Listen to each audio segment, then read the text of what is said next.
کبھی سوچا ہے کہ آپ کی ڈینٹل پریکٹس کی سب سے بہترین مارکیٹنگ وہ مہنگے اشتہار نہیں بلکہ کچھ اور ہے؟ کچھ ایسا جو آپ کی کلینک کے اندر ہی ہو رہا ہے۔ آج ہم اسی ان دیکھی طاقت کی بات کریں گے جو آپ کی کامیابی کو بالکل بدل سکتی ہے۔ تو بات شروع ہوتی ہے اعتماد سے۔ دیکھیں، ایک ہیرس پول کے مطابق ڈینٹسٹ ان پروفیشنلز میں شامل ہیں جن پر لوگ سب سے زیادہ بھروسہ کرتے ہیں۔ یہ تو بہت بڑی بات ہے، مطلب ایک مضبوط بنیاد تو پہلے سے ہی موجود ہے۔ لیکن پھر سوال یہ ہے کہ اگر اعتماد اتنا زیادہ ہے تو پھر ایسا کیوں ہوتا ہے کہ بہت سے مریض پہلی وزٹ کے بعد واپس ہی نہیں آتے؟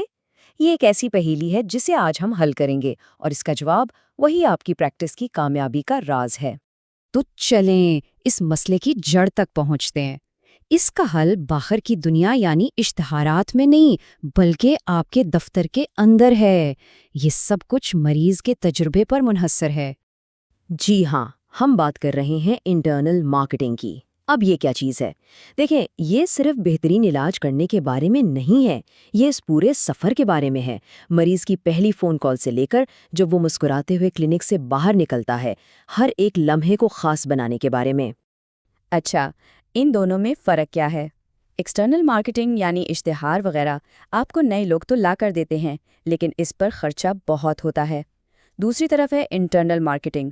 یہ آپ کے موجودہ مریضوں کو اتنا خوش کرتی ہے کہ وہ خود آپ کے برانڈ ایمبیسڈر بن جاتے ہیں۔ اور سب سے اچھی بات، یہ مارکیٹنگ کی سب سے سستی اور مؤثر قسم ہے۔ یہ بات ذہن میں بٹھا لیں، مریض کا تجربہ صرف ڈینٹل چیئر تک محدود نہیں ہوتا، بالکل نہیں۔ یہ اس لمحے سے شروع ہوتا ہے جب وہ آپ کے کلینک میں قدم رکھتا ہے اور اس کے جانے کے بعد تک جاری رہتا ہے۔ ہر چھوٹی بڑی بات آپ کی ساکھ پر اثر ڈالتی ہے۔ تو وہ کون سے خاص لمحات ہیں جہاں یہ اعتماد بنتا ہے یا پھر ٹوٹ جاتا ہے؟ آئیے ذرا ان نازک لمحوں کو قریب سے دیکھتے ہیں جو مریض کے ذہن پر گہرا اثر چھوڑتے ہیں۔ شروعات کرتے ہیں ایک بہت ہی عام چیز سے، فون پر ہولڈ پر انتظار کروانا۔ کون پسند کرتا ہے بھلا؟ کوئی بھی نہیں۔ یہ چھوٹی سی بات مریض کو یہ محسوس کرواتی ہے کہ جیسے ان کا وقت قیمتی نہیں ہے، اور یہیں سے منفی تاثر بننا شروع ہو جاتا ہے۔ پھر آتی ہے رازداری کی بات۔ ذرا سوچئے، اگر کوئی مریض ویٹنگ روم میں بیٹھا ہو اور اسے عملے کی آپس کی باتیں یا کسی دوسرے ٹریٹمنٹ روم سے آوازیں آ رہی ہوں تو کیسا محسوس ہوگا؟ یہ نہ صرف غیر پیشہ ورانہ ہے بلکہ یہ مریض کے اعتماد کو سیدھا سیدھا ٹھیس پہنچاتا ہے۔ اور صفائی، اس کی اہمیت تو ہم سب جانتے ہیں۔ ایک چمکتا ہوا صاف ستھرا کلینک صرف دکھنے میں اچھا نہیں لگتا، یہ مریض کو ایک خاموش پیغام دیتا ہے کہ یہاں ان کی صحت کا خیال رکھا جاتا ہے۔ یہ اعتماد بنانے کا سب سے بنیادی اور سب سے اہم طریقہ ہے۔ تو آخر میں بات گھوم پھر کر ایک ہی جگہ آ جاتی ہے، مریض کا اطمینان۔ یہی آپ کی کامیابی کا اصل پیمانہ ہے۔ اگر مریض مطمئن ہے تو آپ کی مارکیٹنگ کامیاب ہے، بس اتنی سی بات ہے۔ ٹھیک ہے، تو ہم یہ سب کر تو رہے ہیں، لیکن ہمیں پتہ کیسے چلے گا کہ یہ کام کر بھی رہا ہے یا نہیں؟ اب ہم بات کریں گے کہ ان کوششوں کو، اس اچھے ماحول کو ٹھوس نمبرز میں کیسے ناپا جائے۔ اس کا جواب ہے KPIs، یعنی کی پرفارمنس انڈیکیٹرز۔ آپ انہیں اپنی پریکٹس کے وائٹل سائنز سمجھ سکتے ہیں۔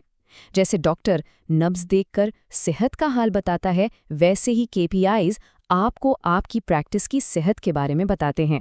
مثال کے طور پر آپ دیکھ سکتے ہیں کہ آپ کے ایکٹیو مریض کتنے ہیں، کتنے لوگ دوسروں کے کہنے پر آپ کے پاس آ رہے ہیں، اور سب سے ضروری، پیشنٹ سیٹسفیکشن سکورز کیا کہہ رہے ہیں۔ یہ اعداد و شمار آپ کو سچی تصویر دکھاتے ہیں کہ آپ کی محنت واقعی رنگ لا رہی ہے یا نہیں۔ لیکن یاد رکھیں، یہ سب کچھ اکیلے نہیں ہو سکتا۔ اس میں سب سے اہم کردار آپ کی ٹیم کا ہے۔ ریسیپشن پر بیٹھے شخص سے لے کر آپ کے اسسٹنٹ تک، ہر کوئی دراصل ایک مارکیٹر ہے۔ جب آپ کے اسٹاف کو یہ احساس ہوتا ہے کہ وہ صرف نوکری نہیں کر رہے بلکہ اس پریکٹس کی کامیابی میں برابر کے شریک ہیں، تو ان کا رویہ خود بخود بدل جاتا ہے۔ وہ پھر ہر مریض کا خیال دل سے رکھتے ہیں۔ تو یہ کیسے ہوگا؟ بہت آسان ہے۔ سب سے پہلے اپنی ٹیم کے لیے واضح اہداف مقرر کریں۔ دوسرا، ان اہداف کو حاصل کرنے میں سب کو شامل کریں۔ اور تیسرا، جب وہ اہداف حاصل ہو جائیں تو مل کر اس کامیابی کا جشن منائیں۔ اور اس سب کا نتیجہ کیا نکلے گا؟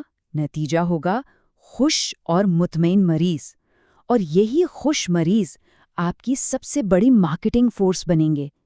ان کی زبان سے نکلی ہوئی تعریف کسی بھی مہنگے اشتہار سے کہیں زیادہ طاقتور ہوتی ہے۔ تو آخر میں خود سے یہ سوال ضرور پوچھیں، آپ کے کلینک کا ماحول آپ کے مریضوں سے کیا کہہ رہا ہے؟